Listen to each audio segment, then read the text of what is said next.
And now you're going to hear from the real experts, the folks that did all the heavy lifting, and of course, all the rest of my colleagues here. We just don't have time to get everybody who works in the plant here on film.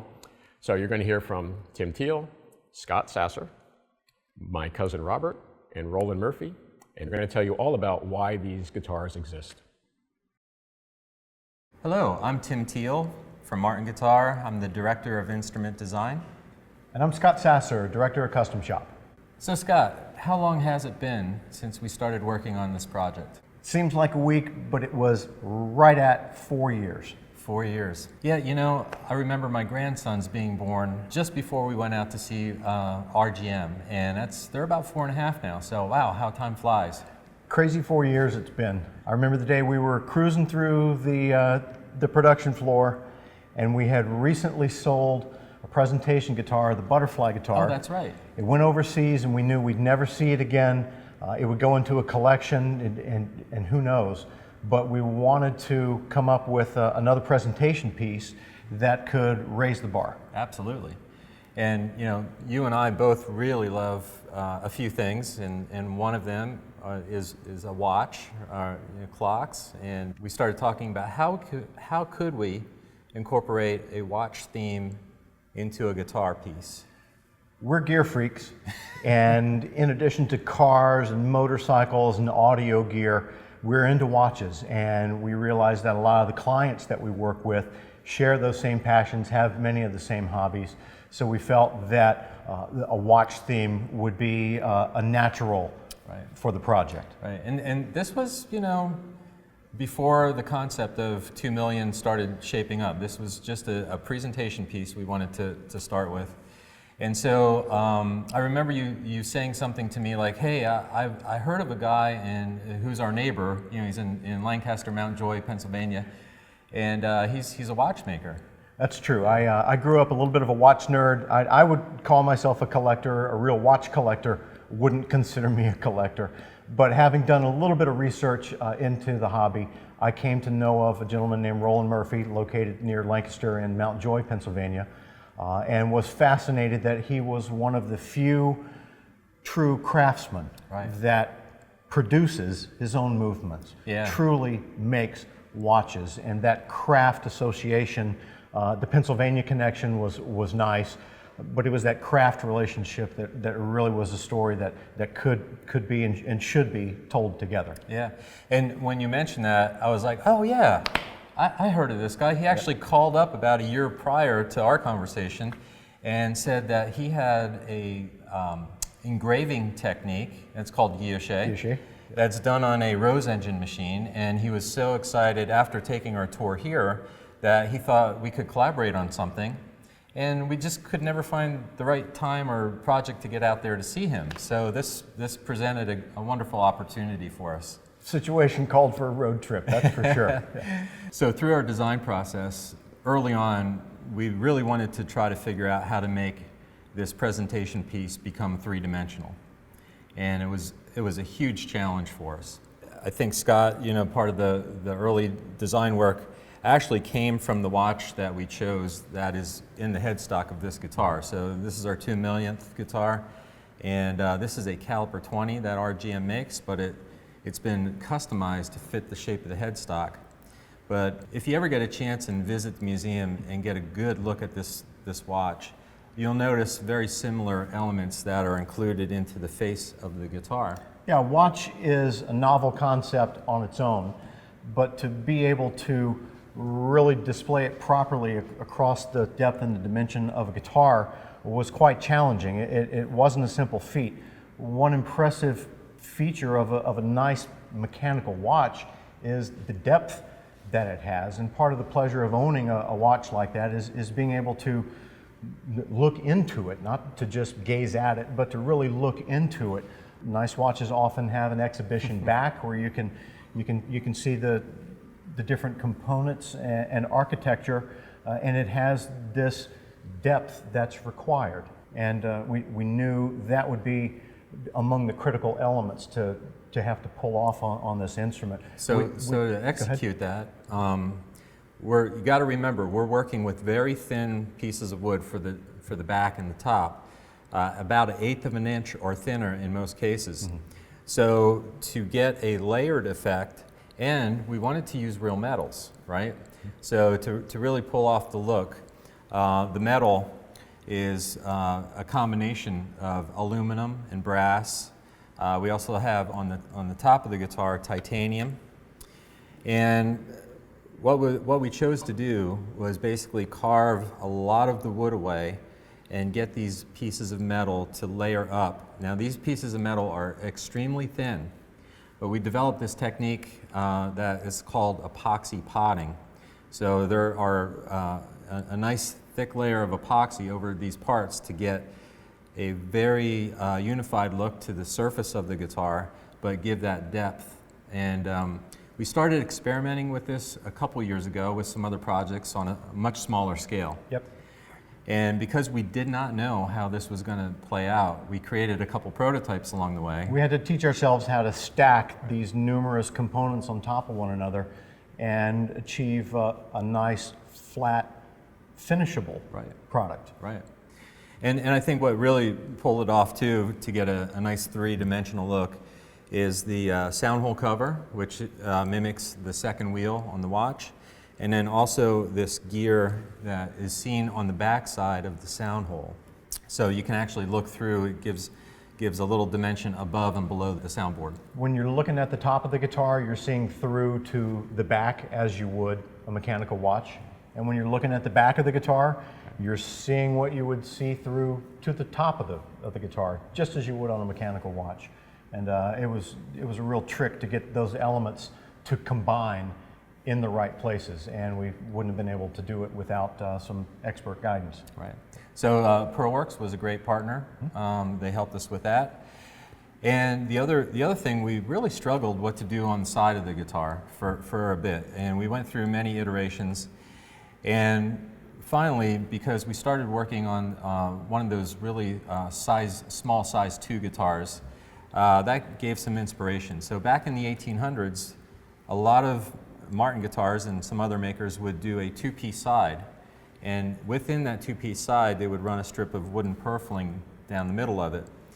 So because this is the passage of time and we harken back to some older elements, we thought it would be nice to include that, which also, if you look at a watch case, a lot of times they do a decoration around the watch. Yep. That presented some challenges too, because we needed to figure out how to do this before the side was actually bent. And so we got that figured out. It scared a lot of people along the way.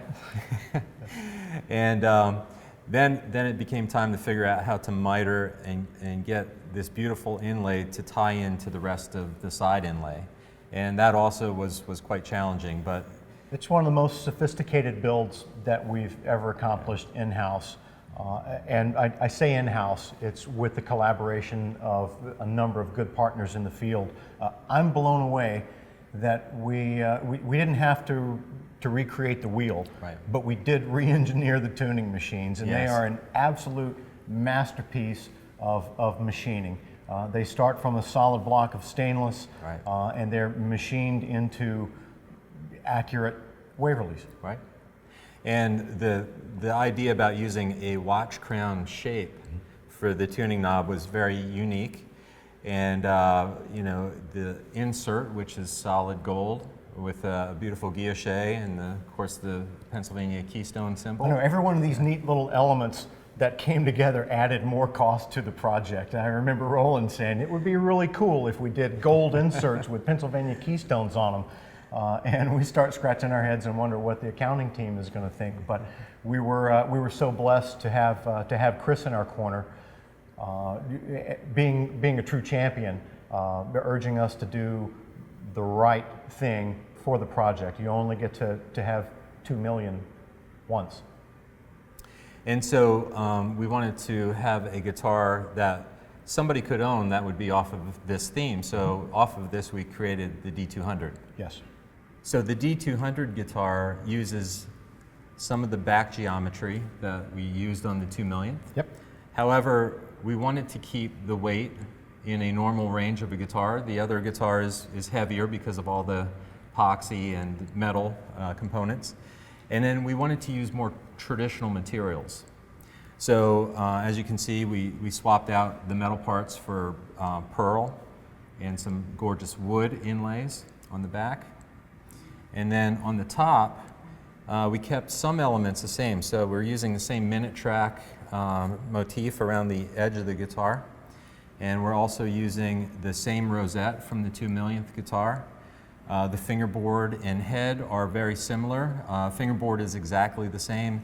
The head, of course, is a little bit different because we don't include a watch in the headstock, but instead has a beautiful CF Martin block logo that's in aluminum but bordered by pala. So that was a new element as well. And the top is using an exquisite bear claw Engelmann spruce that's very rare. It's the cream of the crop for the materials that we've used. We knew serial number 2 million was going to go into the collection. That was the vehicle to pull all the stops out on.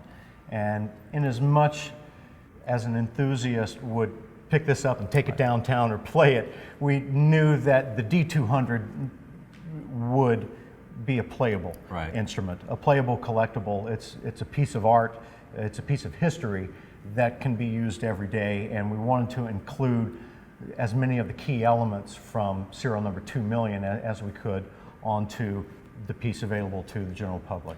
And it comes with a great RGM watch, which we'll let Roland explain in detail. But we covet that watch pretty hard. I'm kind of jealous that, But you know, in all, this is just a wonderful guitar. And the other little thing to point out to tie into the rosette is the tuning gear knobs.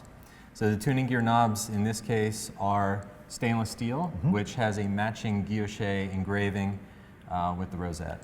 The continuity from top to bottom is really, really great. It's a beautiful piece, and there'll be maybe 50 lucky people around the world that get to put their hands on one of these. Well, Scott, it was great working with you on this project. So being that Robert Getzel worked with you on the last presentation piece, we called him up prior to going to RGM and said, hey, Robert, we have this idea, and wanted to see if he could illustrate, because I'm not much of an artist. That's absolutely right. Just we are full of great ideas, but painfully incapable of putting the pen on the paper. I'm not an artist.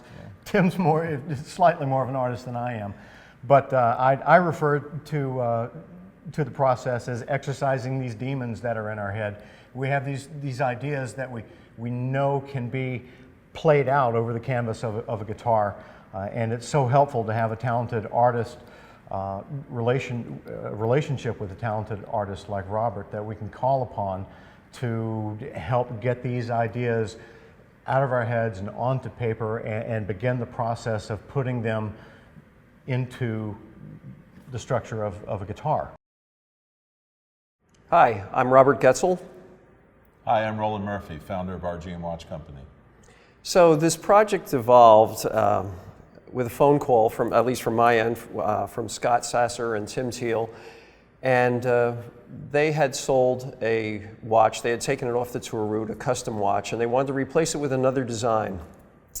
And their thought was, as explained, that we wanted to integrate a watch design into this specific guitar. And so they invited me up and we had a brainstorming session, and I walked away kind of scratching my head thinking, wow, this is really wide open. I'm going to be able to design a watch face for a guitar, not knowing that maybe they had something else going on with Roland. And so I left the factory and went back to my studio and sharpened my pencils and got my paper all ready and started sketching and looking at these high-end watch magazines that they were given. And my experience with watches is not something from the high-end collector, but the Timex that takes a licking and keeps on ticking. If I wore a watch at all, it was probably some inexpensive watch. So I'm looking at these magazines that were supplied to me with all of these parts that just were so visible and they're so small, and I'm thinking, how am I ever going to design this watch for a guitar?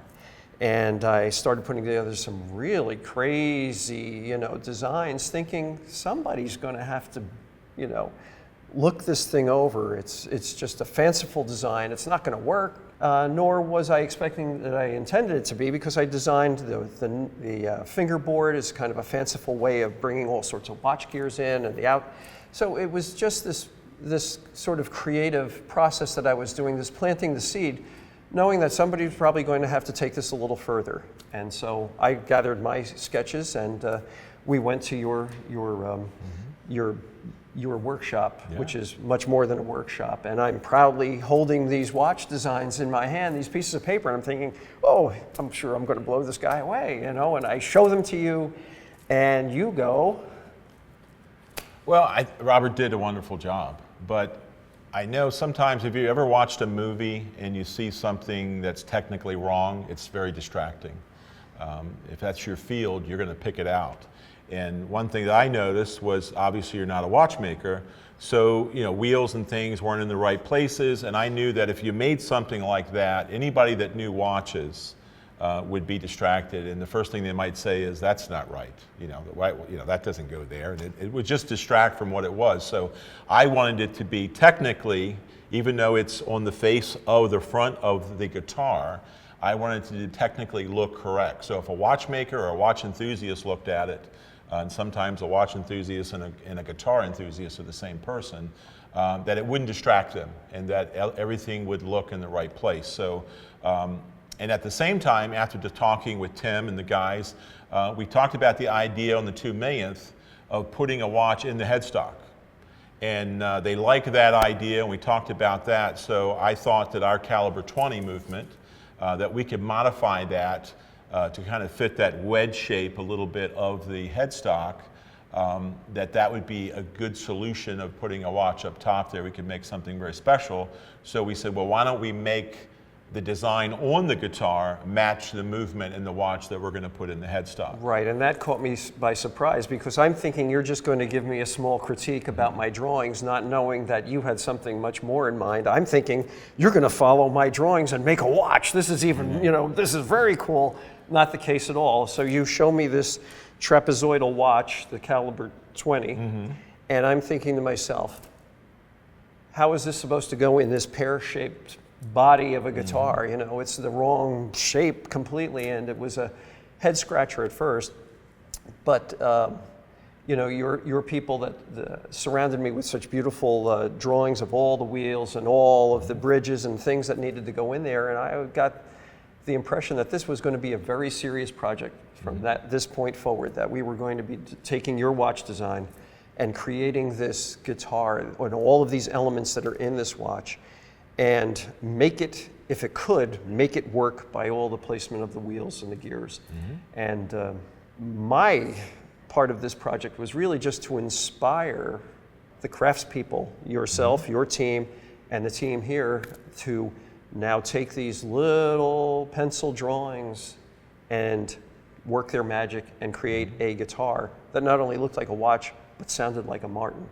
And one of the aspects that I really love about this project was the fact that until I got into it with you and seeing your shop and seeing how much work is involved in building these watches, put me in mind of my grandfather, who I never knew was also a watchmaker. And so this connection of time, all of these people that worked at the factory here over this length of period of time, when the factory first this was established in 1833, right up until this point, making 2 million guitars. You're designing watches. My grandfather sort of plays a role in this. It all became just a very powerful project for me, just from a personal standpoint. Yeah. And I thought you did a really great job of taking the caliber 20, our movement, and taking the elements on it in the right places, but making it so that it would fit the shape of a guitar in a beautiful way. And we wanted to make sure too that the pieces on the guitar were done in a way that everything was accurate. And then we also helped with the finishing of those parts. Pearlworks played a part in making some of those large parts. We coached them along the way. We helped finish the parts before they were potted. And of course, one of the biggest challenges we had was in the headstock, because the watch that we made for the headstock, the first thing that we did is we had the watch and we had 6 tuners, and the tuners were all separate. And then by the time we laid that out and made a drawing, we showed it to Tim, Tim said, well, the headstock's too large. It's going to look out of proportion. So, we need to do something there. So we had this, the biggest challenge for us then was to think about how could we shrink that down. So what we decided to do, and Tim liked the idea, was that the case or the housing that holds the watch mechanism, we would incorporate 2 of the tuners into that case, and then the other 4 tuners would be separate. And by doing that, we could gain space and then make the headstock of a shape or a size that was more appropriate to a Martin. And by doing that, it was technically very challenging to incorporate all that, but we worked also with Waverly. And what we did is we designed the tuner. So we made the tuners, we made the knobs, we made the case, and then Waverly made the internal parts to the tuner, so that the shaft and the spring and that small bronze gear. Well, and you're talking about the headstock, and that was also part of my project as well, because they were saying, we're going to put this watch up here, and I'm thinking, well, we have to put a logo in, and we have to put the tuning knobs, it's all got to work, and I was playing around with headstock designs, and we were stretching them and shrinking them and moving all the tuning knobs around, and it wasn't really looking like a Martin headstock at some point, but that changed, I think, when you were building that case that the watch was going to be housed in, and with the tuning knobs enclosed in that. Part of the challenge for building that or designing a watch guitar is taking all those little gears and those wheels those delicate little things, and now we're increasing them, I don't know, 1,000, 2,000%, and making them look accurate. And each one of them, from what I understand, has a function. Each one of these wheels that turns and clicks and moves other ones, they all look different in some regard, and they all have a unique function. And capturing that for the guitar was a challenge as well. Yes, it was a dream project, though, and we were honored to be part of it. We worked hard on it because I wanted everything to be accurate. I wanted it to be high quality. One thing I have to thank Chris Martin for is he let us do things and create things, and we weren't constrained by cost. And there's so much that you can do to make things better. Like just the tuning, like Tim said, making all those tuning parts out of solid stainless steel, and then the gold inserts, guilloche, doing that rose engine work on them. The rosette around the sound hole, they allowed us to do that in other parts, and it was just a phenomenal project. And then along the way, Tim said, we think we want to make a D-200, which would be an inspired version, of the 2 millionth. And I said, well, that would be great. But then he came to us and said, do you think you guys could make a wristwatch to go along with the D-200? And I said, well, sure. So we started working on the design of the wristwatch itself to go along with this piece. And I have the watch here. And what we did with this watch, it's quite different than the one in the headstock of the 2 millionth, but we wanted to make something that was very wearable, and but we wanted to incorporate some of the elements. And I wish you had started with the circular design when we were first doing this thing. Well, it didn't really suit the headstock then. No, you're right. So with the wristwatch here, the one thing we wanted to do is that the dial is solid silver. So we opened up the hole in the center of the dial larger than normal to kind of give you the feel of a sound hole in a guitar, but we didn't want to make a guitar-shaped watch or something kind of cheesy or hokey. So we wanted to make something of high quality. So we still have that guilloche on the dial, solid silver, the hands are blued steel, the case is made in Pennsylvania of solid stainless steel. The movement is a self-winding automatic movement. And we make at RGM the solid gold, it's a 14 karat gold hand finished winding rotor, the weight on the back that winds the watch when you wear it. Each watch is beautifully engraved with the Martin logo in the RGM Watch Company. And as Tim said, the serial numbers match the D-200 guitar. So if you get 2 million and 2, your watch is going to have the same number on it. So we wanted to make something that would be appropriate quality-wise, but yet very wearable, and I think we accomplished that. And then, of course, the tuning knobs on the D-200, we changed those from the 2 millionth, which are quite elaborate, but they wanted to make something a little easier on the fingers to tune, something more playable, and we accomplished that with the knobs that we see on here. Yet it's still doing the guilloche work on the sound hole rosette. So we're pretty proud of it. I would like to compliment you on your craftsmanship, because you were doing some of these beautiful engine turnings, and you took my small sketches, were not very elaborate, but based on these simple designs that I was throwing on paper, you were able to take it, I think, to a beautiful level. It's just a beautiful guitar to look at, and all the technology that was involved in building it, but all the parts that you brought from the watch into this design just make this guitar just stand out, and it's just beautiful. Well, it's a true collaboration. I will say from the whole way down, to see these physically here, it's an amazing long project, but with everyone involved, from you, certainly starting at the top from Chris Martin, Tim Thiel, Scott Sasser, Pearl Works, Waverly, and of course us, our GM, all of our efforts together, we've created something I think very special and memorable, and it's going to be here in the museum that we can see any time that we'd like. So I'm proud to be part of it. Well, and the last thing I ever thought that these simple drawings were going to keep you guys busy for 3 years. That wasn't part of the original plan. I was not scratching my head thinking, I'm really going to give these guys something to do for the next 3 years. It just turned out that way. It was so involved. It was an on and off thing, but the watch in the headstock of the 2 millionth took over a year to make just the watch itself. Well, it was such a privilege working with you, Roland. It was a privilege working with you, Robert. It's been great. Thank you. Well, I hope you found that story interesting. It's been a journey. I think we all spent a little more time and a little more money than we anticipated with this project. But sometimes enthusiasm wins the day. And I'm just so proud of all of my colleagues who helped my family get to this point that we can celebrate making 2 million guitars for you.